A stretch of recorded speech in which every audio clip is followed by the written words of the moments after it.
entouré. Na le tout puissant oyo aniati mama oyo azo finaye na ba oyo azo filmer na ba oyo bakangi ye maboko et puis elle est restée nue mutakala s'il vous plaît. Ah Seigneur. Elle est restée nue. Et vous continuez à vous filmer et puis yo ozo pesa ba ordre à kotika la bo. Na vie na ngana bali mwasi na zaki serviteur de Dieu na komi place moko stopper. Na betaka maboko. Le pasteur Walesa a prié pour moi. Il était un peu triste. Après, je suis parti. J'ai même fait rapport à maman. J'ai dit, n'a on a passé Walesa. Nazongi.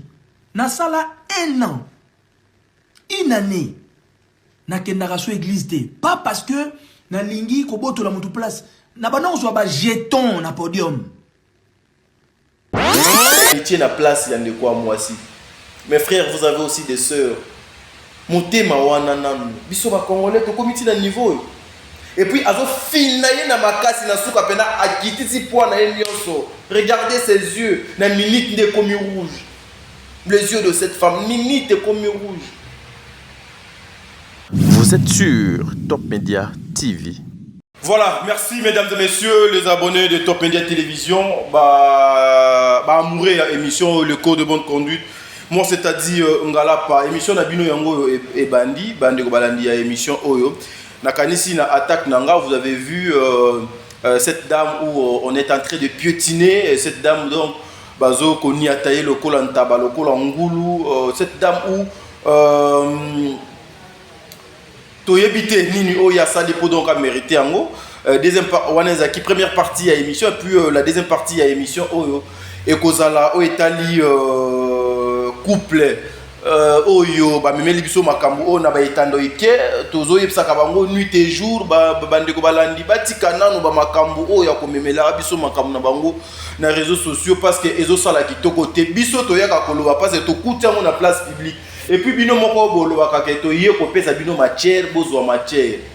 Le serviteur de Dieu, le serviteur de Dieu, les enfants il y a ba serviteur de Dieu. En tout cas, des fois, bon, naïebité.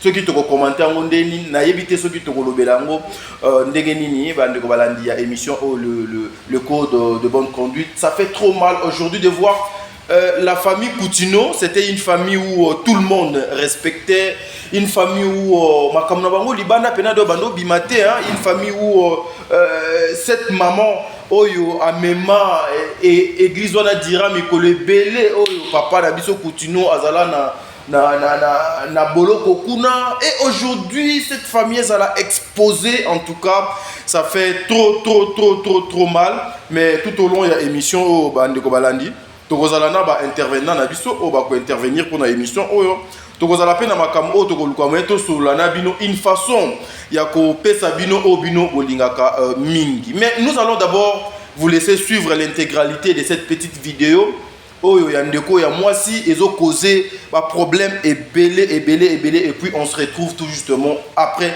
pour to continuer émission na biso. Merci.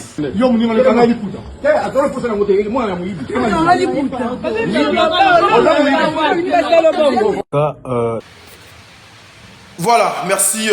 Je pense que au moment où je suis en train de parler aussi, bazo illustrer moi vidéo Anna.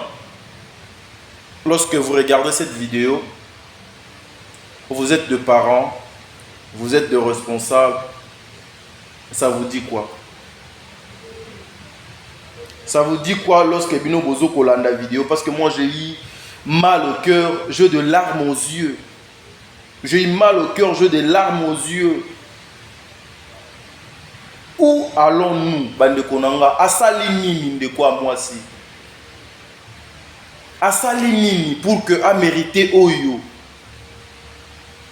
Même si a abomi mutu, même si a yibi, même si a escroqué, même si a trompé, est-ce qu'elle mérite bajar ya ba traitement oyo?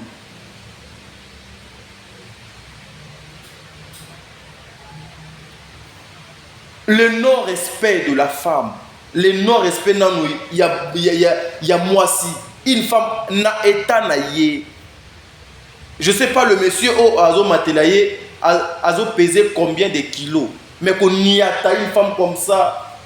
même si vous êtes les agents de l'ordre, même si vous allez batoyer l'État, même si vous avez qui mandat, même si vous avez qui ordre, il y a ce qui est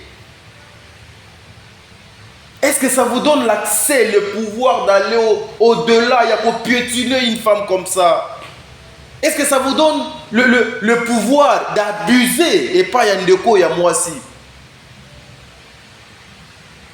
Nous faisons des émissions comme ça, nous montrons des choses comme ça, na autorité, autorité ya mboka oyo pour voir pour batala batu nini oyo bazo ko rendre service na drapeau na biso. Qualité ya service nini batu oyo bazo ko apporter na nation na biso. Ça oyo ezali ko bebisa image ya mboka, ce genre de choses. Oyo ezali ko bebisa image ya mboka. Et puis moi je me dis cette façon oyo ekomi na mboka na biso bazo ke noko kanga mutu baza na téléphone bazo filmer RP bazo ko humilier mutu parce que ça c'est l'humiliation. Il y a toujours la caméra qui est là, il y a toujours le téléphone au desawana pour filmer cette personne. Et puis ekosuka wana na ko filmer vous allez balancer ça na ba réseaux sociaux pour vous bénéficier nini. Elle a fait quoi la pauvre dame? Mouté salinga pasi, donc mouté mezoki, nakangi mouté matina kokite. Aujourd'hui, nous avons des autorités locales. Mungana linga kobenge mon papa, général Kasongo, mon papa, nabenga ye papa. Aujourd'hui, mato inaye eza pouelele. Il est proche de la population. Il accompagne sa population, il accompagne l'autorité à ville, il accompagne donc il est engagé pour faire la paix. Il est engagé pour sécuriser les Congolais, les Kinois, mais pourquoi vous ne voulez même pas qu'on ait un exemple, il y a papa Nabiso Kasongo. Regarde comment est-ce que papa Wanazali. Regarde comment il fait son travail. Akoki peut servir na batu ebele ba exemple. Bandeko oyo batambolaka en tenue civile ya mboka na biso, s'il vous plaît, l'autorité de l'État boluka moyen ko régler na situation oyo. La façon donc bayaka pour arrêter le personne. La façon donc bayaka pour na ko exécuter ba ordre o bazwaka. Des fois ils abusent. Regardez cette femme. Mon frère, est-ce que tu n'as pas une maman? Est-ce que tu n'as pas de sœur chez toi? Est-ce que tu n'as pas une femme? Makasi nini ndeko oya mwasi azalaki nango parce que là je vous vois entouré. Na le tout puissant oyo aniati mama oyo azo finaye, na ba oyo azo filmer, na ba oyo bakangi ye maboko et puis elle est restée nue mutakala s'il vous plaît. Ah Seigneur. Elle est restée nue. Et vous continuez à vous filmer. Et puis, yo, vous avez ordre à côté de la bonne parce que même si Aïbi, frère Nangaï, même si Aïbi, on suppose que vous avez besoin de maîtrise de makambo au koleka même matabiso. Parce que Ngai na yebi kaka, règlement, ordre, éthique, déontologie, logique, principe, ya musala nanga. Je connais rien que ça. Mais en matière de sécurité, en matière de kokanga, je n'ai bien le côté. Mais lorsque nous regardons comme ça, on ne peut pas commenter sur quelque chose, ou peut-être les alliés, la justice, oui, ceux qui les alliés cachés. Mais oyo ayé la place publique boyé. Mes frères et sœurs, Nambo Kanabiso, Babiloko, yo ezalagatin. Mitema ngo ekomo kende wapi mitema ekomi ko kende wapi mitema ekomo kende wapi piétiner une dame comme ça. Est-ce qu'elle mérite ça? Est-ce que etou munaye c'est à vous de régler ça lorsque vous ko kangaye? Est-ce que ça vous donne d'abord naïveté, mandat, le pouvoir, en fait, il y a torturer. Est-ce que ça vous donne ce pouvoir? S'il vous plaît, respectons d'abord la femme. Respectons aussi le règle. Parce qu'aujourd'hui, peut-être maman a commis une infraction grave. Peut-être maman a commis un abus moko boye. Oyo biso to ebi vérité na ngote. Peut-être maman a salaki pe makamwa mabe oyo a méritaki soki l'état kangiye a tie na bisika esengeli à répondre na ba acte na ya salaki. Mais lorsque vous posez des actes comme ça, les personnes qui sont censées il y a ordre et vous posez des actes comme ça. Mukili mubimba ezomona. Bato ya etando itepe bazo kotala yango. Biso pe ba panzisango toye parce que moi mon émission ça s'appelle le code de bonne conduite. Nous accompagnons en fait bandeko na biso bazo sala makambo malam to beteli bango maboko bazo sala makambo mabe tozui micro to tiepo na kolakisa ba konzi ya mboka na biso ba autorité ya mboka na biso que quelque part kuna basali musala mabe bo mekempe kotale la biso. Regardez cette femme, la pauvre. Ndege boniati ye wana na mutu place obo niate wana. Est-ce que boyebi nini oyo ekoti na vie na ye? Ako perdre vie na ye ka lokola ba gea akofi. Ndege azabongo soki ba soin approprié ezate peut-être à cause d'un problème na mutu na ye. A eu un problème dans mon tour, à perdre peu vie d'ailleurs, à Kepeka boye. Et puis lorsque vous avez filmé, avec quelle intention, avec quel objectif? Si vous filmez et l'ongouez la caméra, dans votre téléphone, et quotidien dans les réseaux sociaux. Regardez comment est-ce que le gens expose l'autorité de l'État sur la place publique. Imaginez. Les autorités bazo ko bunda nuit et jour pour laver image ya mboka oyo. Les autorités bazo ko bunda nuit et jour pour que les choses ezongana normal. Pour que les choses ezongana normal. Pour que aujourd'hui qu'on puisse encore retrouver vraiment la démocratie au biso tozala kanango. Pour qu'on puisse retrouver encore vraie image ya ba Congolais. Ba Congolais pe ba komiti na niveau oyo, ya ba sabotage oyo. Le non-respect de la femme. Cette femme azalaki na makasi nini ndeko oyo ya mwasi azana ngo, makasi nini on ndeko ya mwasi azana ngo boko misaye ti na niveau oyo. Makasi nini? Asali pe nini, abomi pe nani. Même si asali crime yaya. Est-ce que ça vous donne vraiment le pouvoir? Il y a qu'on marcher sur yé. Même si Moutou a bomi, azalaka na droit, il y a justice. Même si Moutou a commettre infraction grave, azalaka na droit, il y a respect. Azalaka na droit, ba sambi saye, ba yokaye. Mais vous arrêtez quelqu'un, bino moko bokomi comme ça, la sous justice, où allons-nous? Où allons-nous? Appareil judiciaire Yambo Kanabiso, sécurité Yambo Kanabiso. Aujourd'hui, il faut qu'on se le dise, Mboka est fragile. Des images comme ça, c'est pas des bonnes images. Il faut codifier mon amokili et mon. Nous devons protéger ma vraie valeur Nabiso. Et Tozana un émoko électoral. On n'a pas besoin de voir ce genre de sabotage.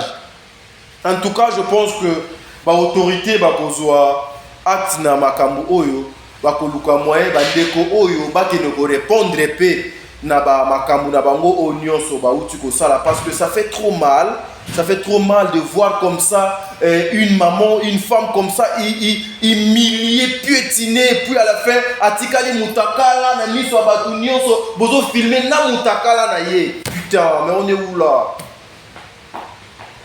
On est où là? Oh là.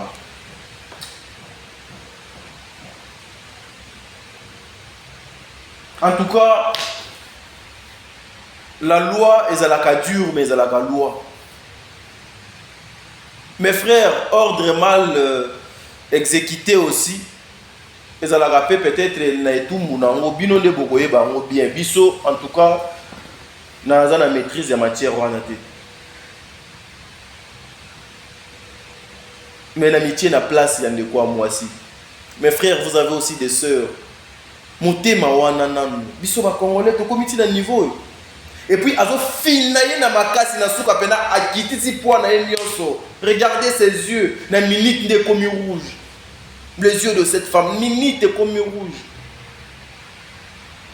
Prions aussi pour nous qui faisaient des émissions comme ça, parce qu'il y a beaucoup de choses où Tolinga Kolobate, de peur qu'à la fin, Balukamabé contre Bisso.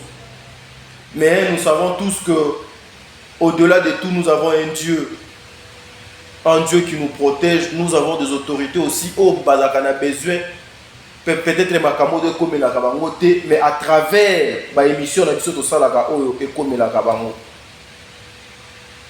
Et Kome la Kabango. Muto Asani Mabe Ameritaka. Justice, il y a l'État. L'État est cartelé parce que l'Ikolo Nzambe n'a scéné l'État. Mais l'État, ce n'est pas les individus. Et l'État est allé incarné par les individus.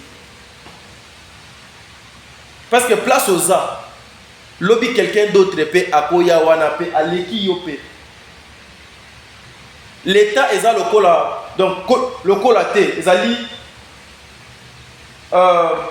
nakati ya nation, les agents passent, les institutions restent. Parce que l'institution est kotika la kokendete et kozala kaka. Mais batu bakobana koleka. Preuve lobby tozaki na batu misusu bazalaki ba lieutenant ba colonel misusu lelo baza ba général misusu lelo baza ba ministre lobby bazalaki ba joueur. La vie c'est comme ça. Mais ne cherchons pas lorsque va faire sur moi pouvoir moi mon pied au limo dans la excès na yango. Piétiner une femme comme ça, en tout cas, na énergie souka, ngai na telemeli yango.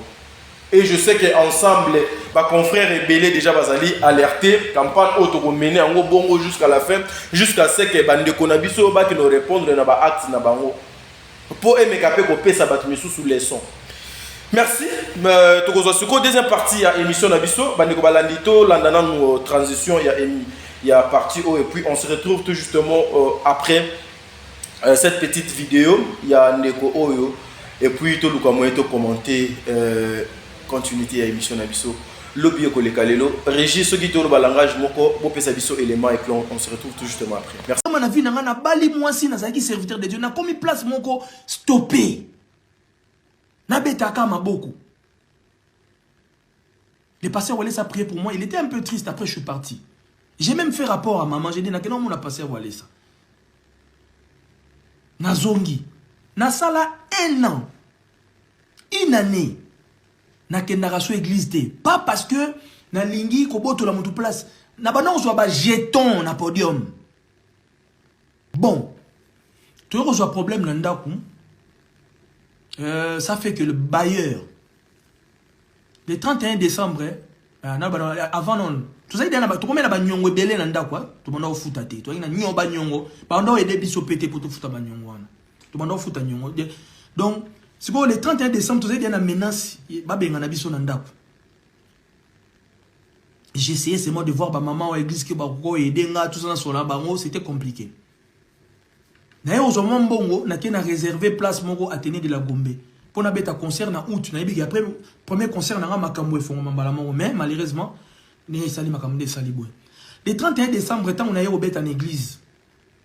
Ngai na baleki a moi sinanga to bando solo laté. Tout ça là presque taba 1 an, so ba moninga. Ba mo pe mbabanda ngai. So ba moninga ba betinga kara. Na ke na pesi rapport e penis. Na bitenis. Nasa quand même colonel ni baleki no so moninga ba betanga kara devant bandimina ba jeune na bango batamo na bango. Et ni ça okayeb sa bango oh non on n'a pas de problème. Mais ce qui est ni ça yebsi bango ngona mona ba pesi ngambote toujours so ba kutana ba betinga su kara. Na bi bon na bi tia la place na quand même moi mobali pe ya mukolo. Le respect doit y être. J'ai décidé de plus leur adresser la parole parce qu'il y avait plus de respect. Et j'ai dit à Enis, en tout cas je parlerai plus à tes sœurs.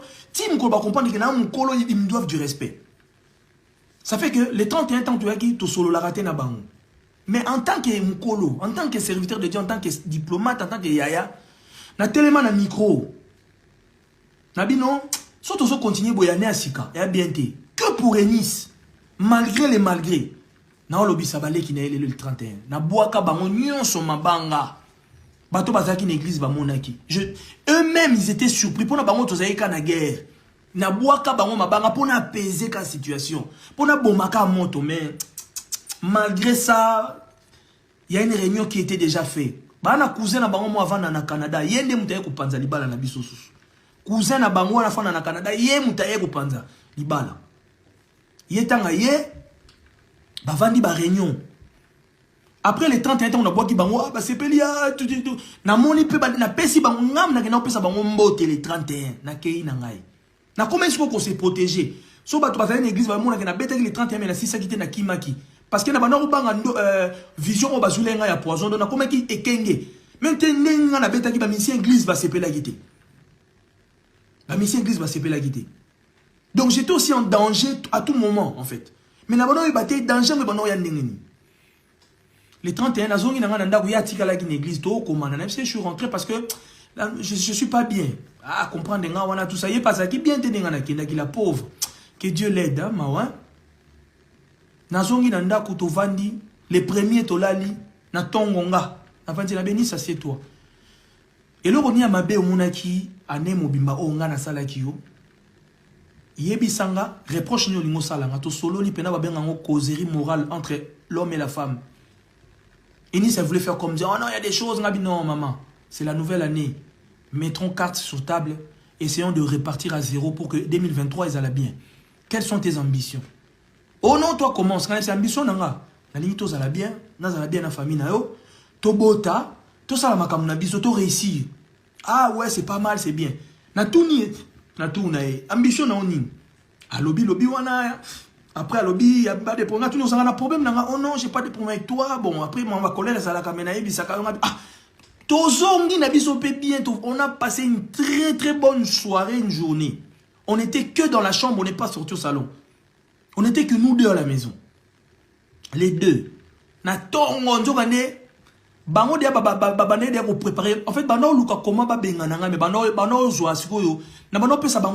je me comportais bien.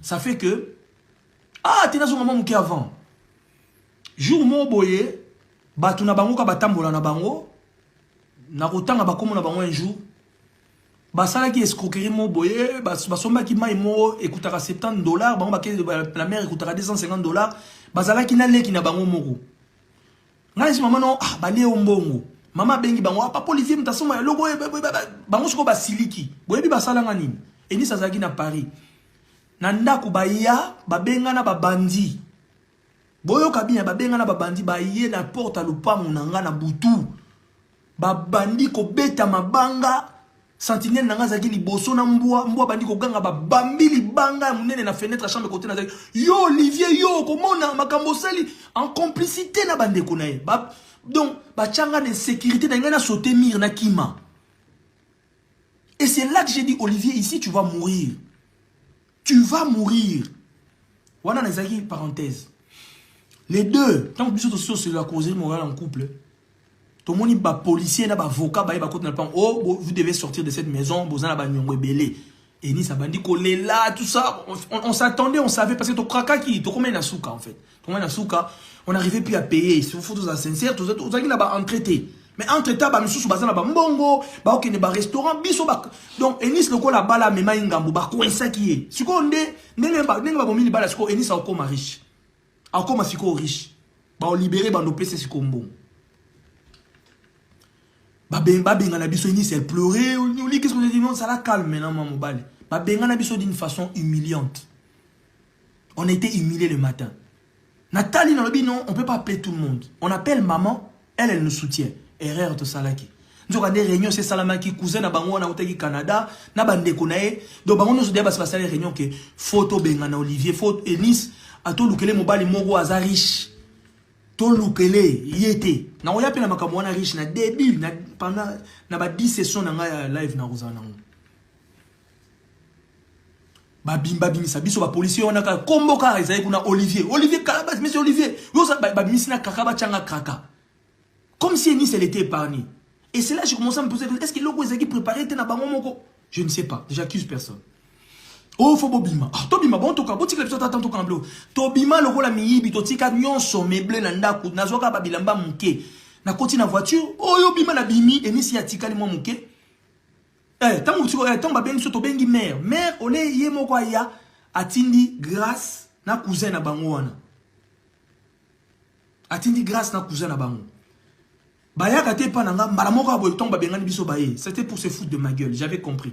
Pour me montrer que, bien fait pour toi, aujourd'hui, Bilia Kiobi Koki. C'est pas grave. Tant baillé, cousin Abangwa Beninga na coin. Oh, mais, oh, nous, maman nous a envoyé pour qu'on récupère seulement Eunice. Hein. Maman, elle a dit qu'on la récupère, qu'elle soit avec nous. Toi, t'as pas de famille, Nabinana, famille, t'es en Kinshasa. T'as pas d'endroit où aller, Nabinana, place où qu'elle était. Ben écoute, débrouille-toi, t'es un homme. Voilà, cousin Abangwa Zoloba. Maman a dit, toi, sois Eunice, yote, do yo débrouiller. Oh! Et ça, il n'a pas si. Na une voiture nanga, celle bien ezalaki nanga, na démarré na koti ba valise ndeti mutaliboma na Kinshasa, na benga ni ba yaya nanga ni bandeko nanga. Na pesa rapport na benga mutute. Na démarré voiture na komo kende na bité. Ko kende boyeza mabe na temi na mwa kwa mona tala bango. Na mone ni sa leki na range na ye, na ba cousin na ye, na voiture aleki nezo na ba yeki ozaye une escorte. Na ba biloko. Na benge Nice, oh je te rappelle, à katelinga téléphone. Nabi on a un mobile na kena jusqu'au chambre hôtel moro pene pene. Po na vanda nabi oh mais tous en couple. Nous avons des Eunice ko kenda kenda ki wana ba vandi sa ye réunion. Ba longo li sa ye bag. Ba ebisi ke nengo ye boye ozongi libela libala na yo na Olivier Esili. Mais ngana ye ba kité. Moi je ne savais pas. Wana ngana au galérer hôtel. Voilà, merci Nakanisi Bolandi cette vidéo de 9 minutes hein. Obino Bobolandi awa oyo azoloba nezali Olivier oyo bon to lobela on a passé o azalaki mon mobile ya Eunice Coutinho na l'ère actuelle par rapport ya ba makambo ezo les canaux réseaux sociaux par rapport ya ba réalité par rapport ya ba vie ndenge zo kende bazali lisusu ensemble était avec la sœur Eunice Coutinho o azali mwana ya mosali ya Nzambe au Binonionso Boyebi et cette famille Nakanisi ezali parmi ba famille oyo na milieu pastoral moi respect ezala quand même ata na ba réseaux sociaux boye même ata na nini respect moko boye ezala kakati na famille oh parce que to monde na kabango vraiment na ba n'importe quoi vraiment té mais nous sommes aujourd'hui surpris. Il y a comme na ba vidéo on so na ba etando eke ce qui m'a intéressé ya koya awa ya kosa la vidéo oyo ya kosa la analyse oyo donc ensemble avec vous ba ndiko na ngai eza ba question onga na zomi tuna pourquoi venir avec makambo etali couple na yo oyo ezalaki belle famille na yo oyo bozalaki bien lobby boliaki lobby bomelaki lobby vous avez qui famille lobby comme mango dans les réseaux sociaux. C'est ça que moi je disais. Pourquoi nous amener ta vie privée? Parce que ça, c'est ta vie privée. Oh, mais la vie sur la place publique, dans les médias, en fait. Pourquoi? Pourquoi venir régler les comptes dans les médias? Qu'est-ce que vous allez bénéficier à la fin de la journée? À la fin de cette histoire, je sais que déjà frère Nabiso Alaki Biso a Kosala la live 10 pour expliquer les moko. Vous allez bénéficier quoi? Vous allez gagner quoi? Vous allez gagner quoi?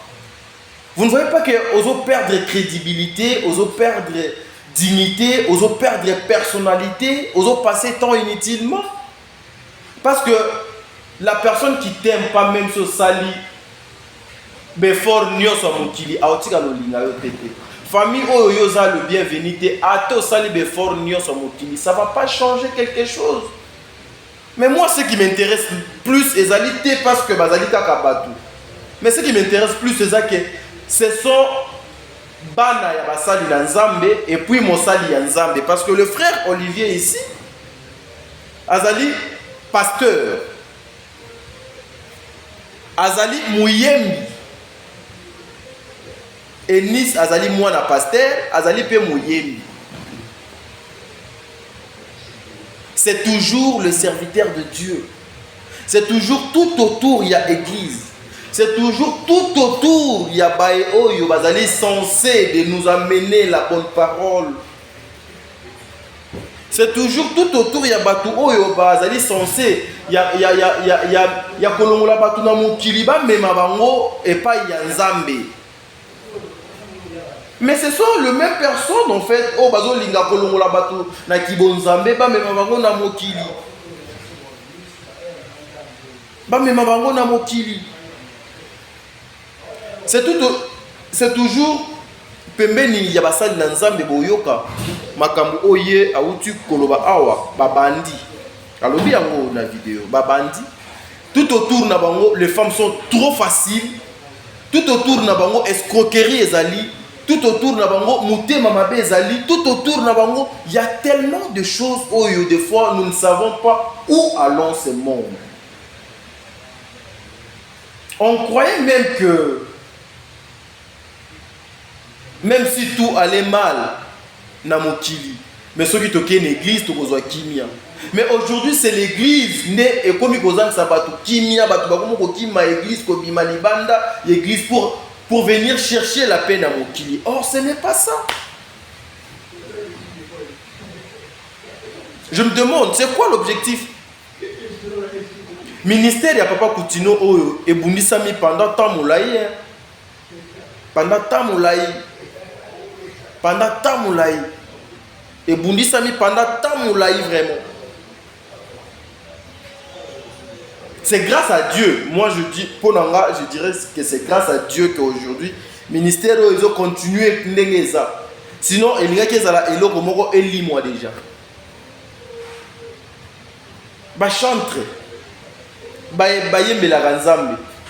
Bokoya pour adorer Dieu, bolati bilambati na manzaka, boche ba foulard, ba misusu kutu meka pour mona akochate, yewana quand il chante, vous sentez que il chante avec son cœur, mais or ce sont des hypocrites batuma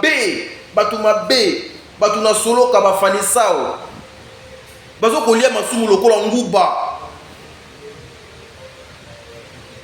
C'est pas sérieux, en tout cas c'est pas sérieux. Si aujourd'hui, cette famille, Balingaki Ndekonabiso Olivier était, pourquoi Enis a se permettant qui Yakobala Ndeko Olivier? Pourquoi famille Oyo Bandimaki Yakozwa d'autres Yandeko Olivier? Pourquoi famille Oyo Bandimaki Yake Mwana Nabango Abala Nana Ndeko Olivier? C'était pourquoi? Et l'Okonini et pour sa famille Oyo. Bandi madot ya Olivier et l'okonini et pour ça Enis a lingapé Olivier parce que aujourd'hui nous voyons famille et ko linganango mobalité mais so moi si alingi mobali na yé et le reste est là avec son homme à convaincre famille na yé à faire comprendre na famille na yé que c'est mon homme. Lobby tout allait très bien non? Aujourd'hui, les autres ont les sous malamoté pour quelle raison, pour quel intérêt. Mais nous apprenons aussi beaucoup de choses par rapport à frère Nabiso Olivier. Tu as habité ce solo ou bien le Kouta, mais il paraît que frère Olivier a engrossé des filles. Il paraît que frère Olivier, il est trop orgueilleux, trop portain. Je n'ai pas dit qu'il y a un ça, il paraît que Ndeko Olivier ne faisait rien, il y a que Enis qui faisait tout. Yango la famille, bah moni que non mais comment nous là moutoyer à Bali, moi dans biso et puis biso tout ça la gagnon à la place de l'homme. Et lorsque peut-être vous avez appris ça même à Tanamato, même à Tana charisme ya kimobali, même à Tana pona kibonzambete, même à Tana ndenge ya mokili. Même quand vous ne pouvez pas commencer à multiplier des lives. Mon frère, vaut mieux pas canceller ma bé mais ba couteau na ma bé wana te. Ba finga yo, ba chola yo. Mais ce qui oyebi que tu es dans le bon, tu es dans le vrai, Seigneur. Mon frère, Seigneur va justifier ton cas. Parce que le bon Dieu a toujours été juste. L'injustice c'est pas nzambe ezalakate. Le malheur atteint toujours le juste, mais le bon Dieu azalawana pour nous délivrer batuwana, pour nous sunga batuwana, pour nous longola bango kati na pasi na minyoko o batuwana bakoki kozala na yango. Aujourd'hui, quand vous dites, on a fait presque une année, on a fait un côté. Et Nice, bande kone nyonso basungaka ye sauf kaka Nice nde basungaka ye te. Nice bapesaka ye mbongo te, bande kona ye bazo vivre dans de bonnes conditions, dans ba restaurant, dans ba nini, mais Nice qui paraît tes frères. Mais vous êtes énormes. Est-ce que ce sont des choses que vous pouvez passer à la télé et puis qu'on ça là-bas émission, papa? Ça n'a pas de sens. Imaginez beaucoup mieux qu'on pèse à l'église corps du Christ. Banzembo na bino toyo kakango ou bien toyo kakango te. Le respect s'impose. Lorsque le respect s'impose, nazo imposer respect nanga. Mon frère, tu allais te retirer calmement. Ata basali 50 000 émissions, 30 000 émissions, tu restes dans ton coin. Pensez-vous que lorsque yo ogosa la biloko nyonso, il y a la télévision au nyonso et que ça le temps perdu et que ça $1 na compte na yo et que ça une année de plus na vie na yo? Non papa. Et ça ozo ko subir ba humiliation ozo ko mikota na makambo mabe. Et aussi et servir biso batuna to balite laissons mes frères et soeurs, mes frères, et servir biso batuna notre balité, laissons. To linga koba la basi pour na ba kombote.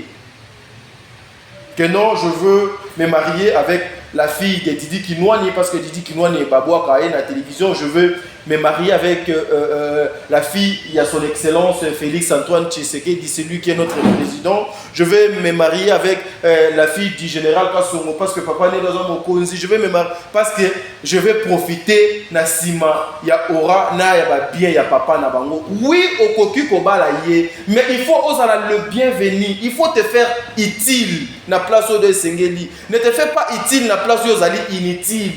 Même si tu as des efforts nyonso, au pakoli mafuta, au tché parfum ndenge na ndenge, tu seras toujours sale, aux arana soloma ben nzoto. On a toujours na soloma ben nzoto. Bambongo ya ba belle famille, ezalaka bambongo ya mibalité, mbongo wa famille à moi si, eza ya mobalité. Bozu ya famille à moi si, eza ya mobalité.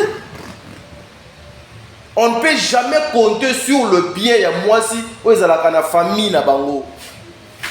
Même si cette fille yazali unique, héritière, tu ne peux pas compter sur ça.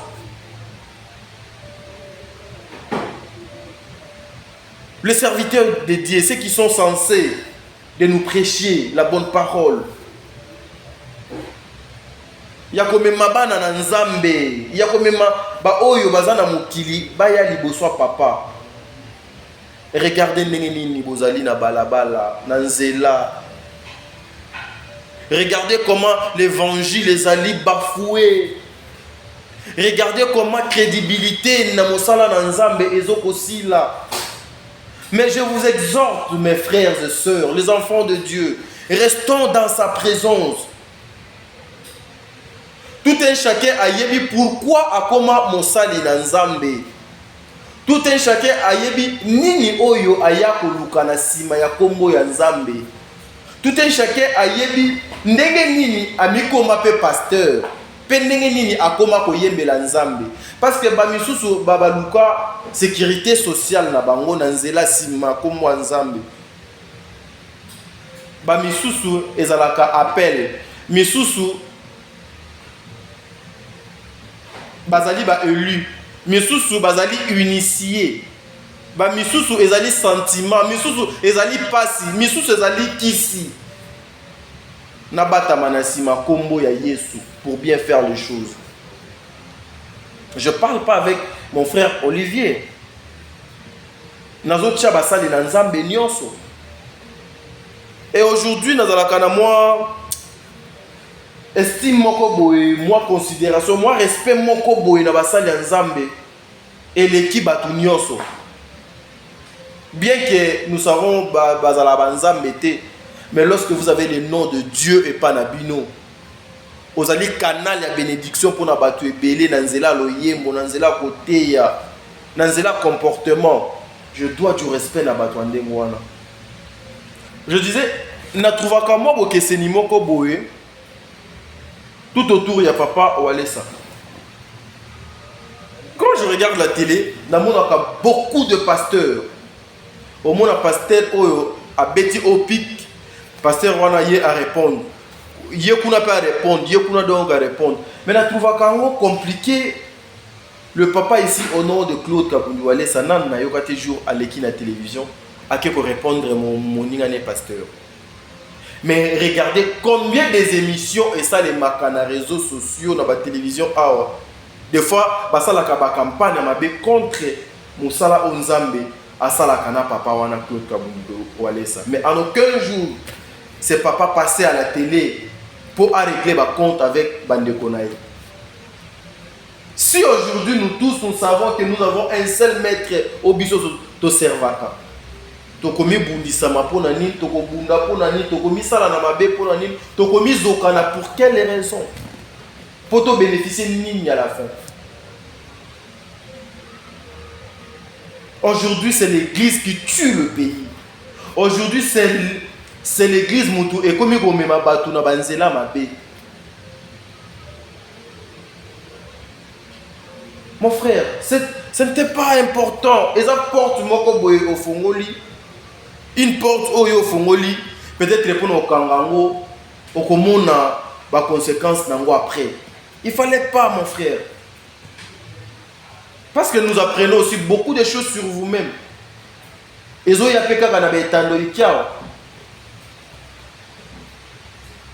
nous devons comment protéger mon couple. Comment protéger ma petite famille, mon foyer? Comment protéger ma femme? Comment belle famille nanga il faut respecter ngai? Comment il faut respecter belle famille nanga? L'église, oh ils allaient censé que les gens viennent pour yakoya koyo kamateya. Mais est comique nabano kendi nasali inane na kedaka église parce que Naboya Kipo, je partais à l'église, Nabanaki Koyoka, ba jeton, moko bokuna, bazo boa kelanga, ba jeton. Mais on est où là? On est où là? Ou soit l'État congolais, na place atika l'église et belé boy, abuka buka l'église et belé, n'enge bazo buka babaro, babuka na l'église et belé. Parce que c'est inutile. Le nom de Dieu est respecté. Les gens préfèrent aller faire de n'importe quoi, de bêtises, na kombo ya nzambe ezala lokola support. Lorsque baye kobimisa bino na ndako, qui allait payer cette maison? Qui allait payer cette maison? Qui allait payer cette maison? Ta belle famille. Qui allait payer cette maison? Ta femme. Mes frères, même si ta femme a des millions, des milliards dans son compte, ce n'est pas ton argent. La femme n'est pas obligée de faire makambo au mobile de Salaka. Non. L'homme, c'est Mobile Azali, patron Yandaku, le président de la République. La femme Azalaka, moi c'est Azali Nani, na gouvernement, le premier ministre en fait.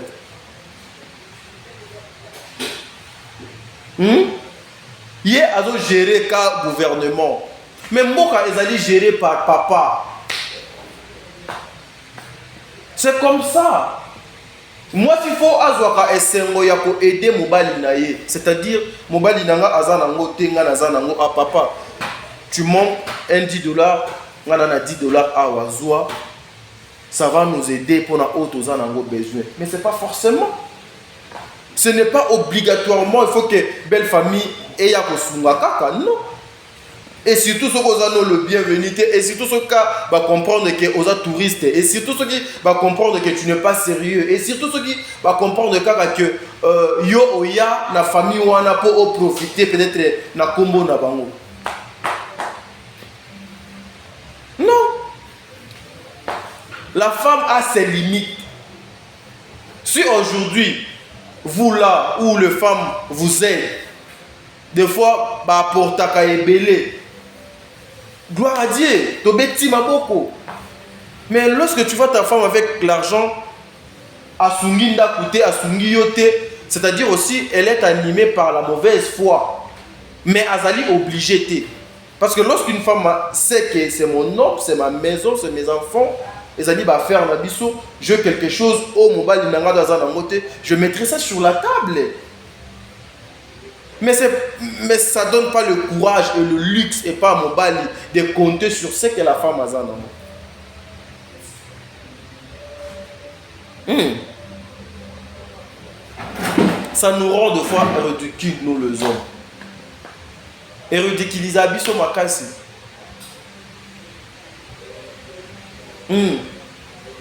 Et puis lorsque la femme déjà a yebi que azana volant pour les cailloux, ce qu'on a un esprit dureté, elle peut commencer à marcher sur toi. Moi si azalakane sengo lorsque mon bali azo sunga ba famille na ye azo sunga ye azo zwa soin ya nyonso, ça pose pas de problème. Mais ce qui est comique c'est que moi si asala oh mon bali da sala ka hey a manquer le respect. Surtout ceux qui azali na kibonzambe te katina ye. Pourquoi exposer belle famille na yo boy? Pourquoi exposer muto bo sangisi na ye ba drap, besui, vie privée na bino? Vous voulez étaler ça comme ça. Et là, il y a certaines choses au ekobima. Lorsque le frère dit qu'il n'y a personne qui va m'arrêter, pour ngana loba kamakambo na zanango bezo ko lobate, oko sala di live, papa po loba nini, po zwa nini.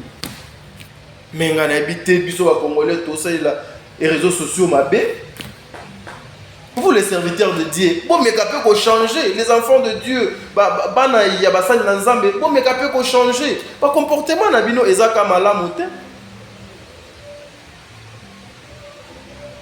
Et puis aussi le belle famille. Toti kapé komi koti sakana makambu ya ba couple ya bana na bino. Toti kapé nanu. Toti kapé nanu parce que avant yo ko ma belle famille na ye, yo pe oza na ba belle famille na yo. Non, non. Non. Aujourd'hui, bazo lingaba memela biso histoire mosusu, lisolo mosusu. Image mosusu ya famille Koutino. Vous savez dans la vie so koti sika mutu moko ya mabe na vie na yo.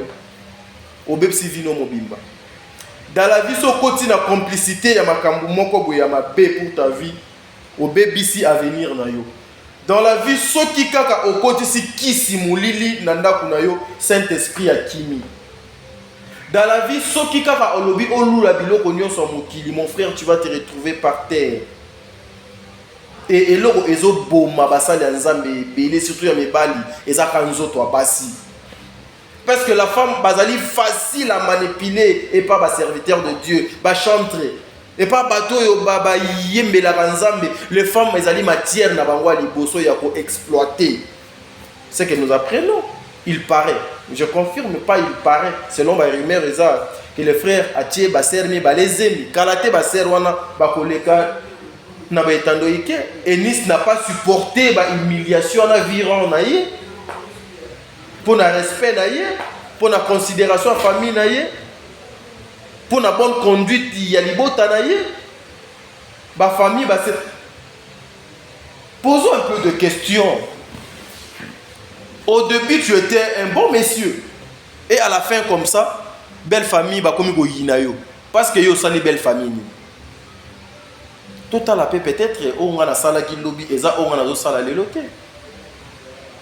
Même aussi ma beza mais toi ya kanango na télévision té toyaka yango na baetando ikete ezali place ya malamu te bandeko na nga. Parce que nga nayoka bamisusu awa balobaka soki bakangi nga bapesi nga succès, soki na ye na fingi nde bakosoutenir nga. Oui, nous savons que la communauté est soutenue à mabe parce que le monde est géré par le diable. Et ce diable-là, azoluka akota partout, aluka a imposé marque nae partout. Mais nous, les enfants de Dieu, nous qui connaissons Dieu, nous qui croyons à celui qui nous a créés, celui qui a créé l'Ikolo Penase, Oyope Asala Satan Awana, nous ne pouvons pas laisser nos portes ouvertes comme ça que tout le monde a kotaka. Il y a des personnes aujourd'hui, le Kola Azan a besoin à kota na famille à pasteur Mokoboé. Assemblée la kanayete asali semblant ya kokoma chrétien na sala semblant ya kokoma chrétien pour famille wana lokola c'est une famille chrétienne balinganga na sala semblant ya koyembela nzambe pour na lukana poussa na pembeni ya batuana. Mais au départ déjà ton idée là, ton homme intérieur ayebi ke mission nanga kuno ezali kaka nazoki nokoteka ba chimère. C'est-à-dire, continuité nango et zalamabé. Les gens sont devenus de pasteurs aujourd'hui à cause de chercher Yakozua, Kosala, Obiso Toyebia, les corbeaux et les renards en fait, pour Azua Kaka, Mbuma Owane Zalina Monoko, Yamuninga Naye, Aluki a flatté à mon andenge moboué. Et pour bien habiller ça, Batcheko Mwanzambe Miboso. Aujourd'hui, on soutient que de n'importe quoi. Regardez cette belle émission. Peut-être elle ne sera pas suivie. Net émission, il y a pas buzz. Non. Et comment soit.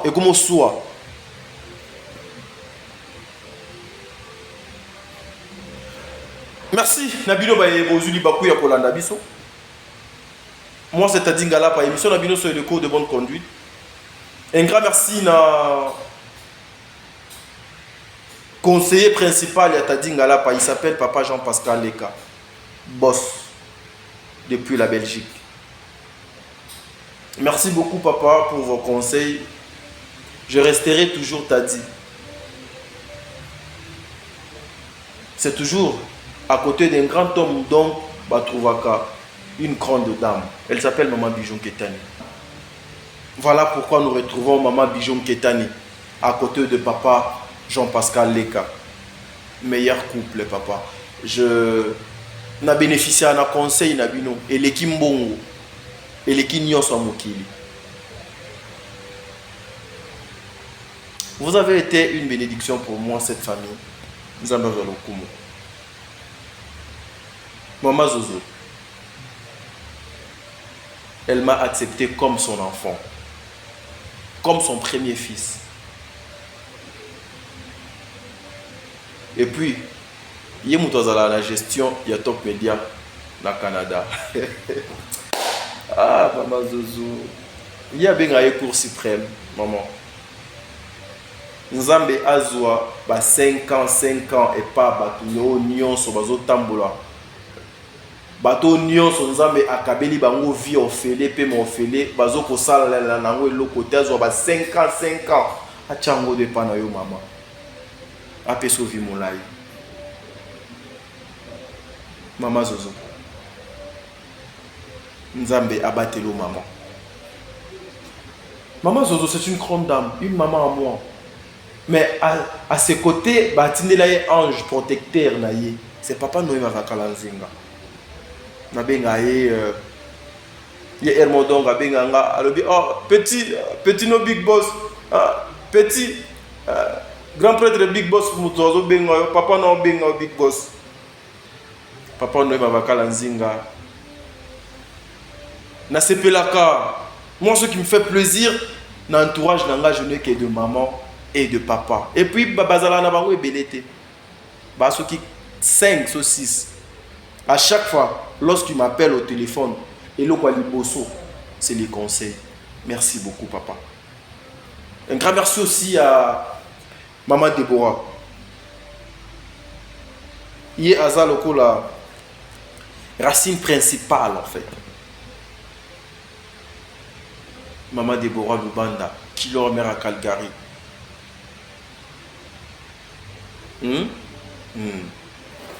Maman surprise. En tout cas, maman Jenny, maman Tadingalapa, Nzambe apesa yo ebele. Nzambe azala na yo. Que le bon Dieu vous bénisse. Que le bon Dieu vous protège, maman. Pendant que vous allez à la télévision, émission d'Abisso est aussi là. Bertin Condé. L'homme. Bertin Condé. Merci encore une fois. Yozan Sanga Maloba. Maman Yvette Mbang. Big dédicace à vous, maman. Lobio Kole Kalelo. Maintenant, il y a un conseil qui et pas na biso ba célibataire. Biso ba eto luka basi poto bala. Mon frère, kolinga mwasi pour na griffe ya famille na été. Kolinga mwasi pour na mbongo oyaza na ngote. Kolinga mwasi pour na ba bien ya tata na yete. Kolinga mwasi pour na pour na ba intention ya ko réaliser ba projet na yo ya mabete. Le monde est basé sur les intérêts. Personne n'a qu'à contredire. Le bon Dieu pour bénir. Sécurité n'a pas de ça les mamalam. Il faut papa à mon que moi non vraiment a commis totalement à moi. A tiki nyonso à se jeter à moi le col ambisi na kata mer na kata fleuve. Et c'est comme ça que le bon Dieu a pambola kabiso. Nzambe bakabula kaina mutu mususu te. Intérêt nini yozala kanango et pas moi so yo linga. Intérêt nini yozala nango et pas mobali yo linga. Intérêt na biso zala ka moko. Soyons sincères, soyons honnêtes. Même si est tourné mal, même si elle est qui m'abé. Mes frères et sœurs, gardons ça. Nous avons un cœur. Ce cœur-là, il faut supporter parce que c'est ça l'amour. L'amour supporte tout. Maman nanga bijou ketani akomango nani na ye ya WhatsApp alobi l'amour supporte tout. C'est-à-dire l'amour supporte tout. Na tout wana balobi na bisengo na pasi na ba calomnie na ba insulte na ba humiliation na nyonso. Il faut supporter ça. Et il faut aimer avec un cœur. Avec un cœur et non avec les yeux. La personne qu'on aime, ça la paix m'a bêté. Le mieux que le calilo, te coûte un imbalasiment. Merci beaucoup.